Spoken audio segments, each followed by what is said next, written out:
Thank you very much. It's a great honor to be with the President of Uzbekistan.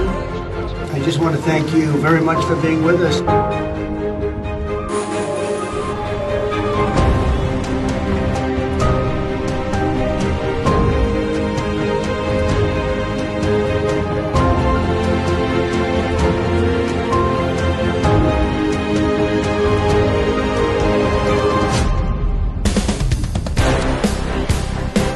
Sizning rahbarligingiz ostida O'zbekiston yangi iqtisodiy sahifani ochib, transformatsiya jarayonlarini amalga oshirmoqda. Islohotlar mamlakat iqtisodiyotini tubdan yangilab, xalqaro moliya bozorlarida ishonch uyg'otmoqda.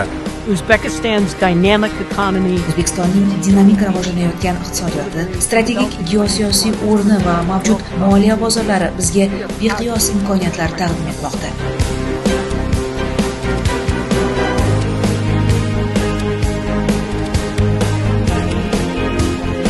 I spoke to the President Trump this morning. Men bugun ertalab Prezident Tramp bilan gaplashdim va u avvalo yaqinda siz janobi oliylari bilan telefon orqali bo'lgan ajoyib suhbatni esladi. Shuningdek, Oq uy rahbari sizga yana bir bor iliq salomlarini yetkazishni so'radi.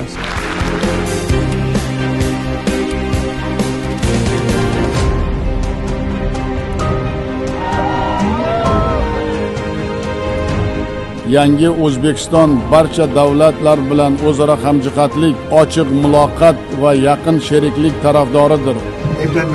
O'zbekiston prezidenti bilan uchrashish men uchun katta sharaf. U juda katta hurmatga sazovor inson. Eng muhimi, bugun O'zbekiston juda yaxshi natijalarga erishmoqda va mamlakat juda yaxshi yetakchiga ega. The Assembly will hear an address by His Excellency Shavkat Mirziyoyev, President of the Republic of Uzbekistan. Ustuvor maqsadimiz mamlakatimizda yashayotgan har bir oilaning, har bir fuqaroning hayotini tubdan o'zgartirish, inson qadrini va farovonligini oshirishdir. Biz xalqlar, madaniyatlar va sivilizatsiyalar o'rtasidagi muloqotni mustahkamlash, umumbashariy maqsadlarni ro'yobga chiqarish yo'lida o'z hissamizni qo'shishga doim tayyormiz.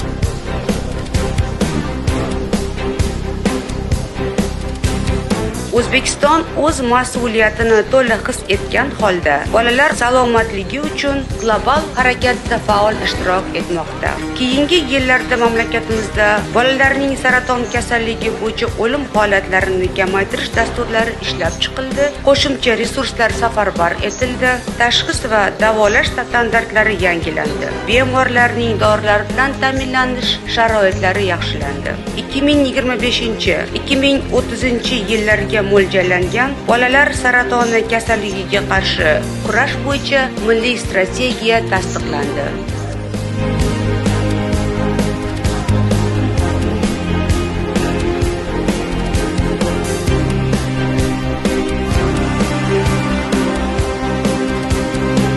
Bir daqiqa ham vatanni unutmasdan iqtisodiyoti barqaror, rivojlanishi barqaror bo'lgan davlatni tuzishimizga sizlar ko'makchi bo'lishlaringizni men istardim.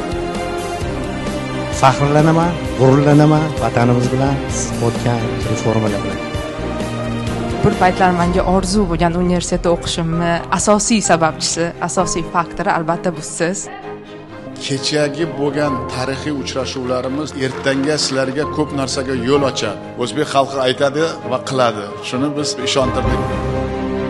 O'zbek millatini mehnatimiz bilan hurmat qilishga majbur qilishimiz kerak.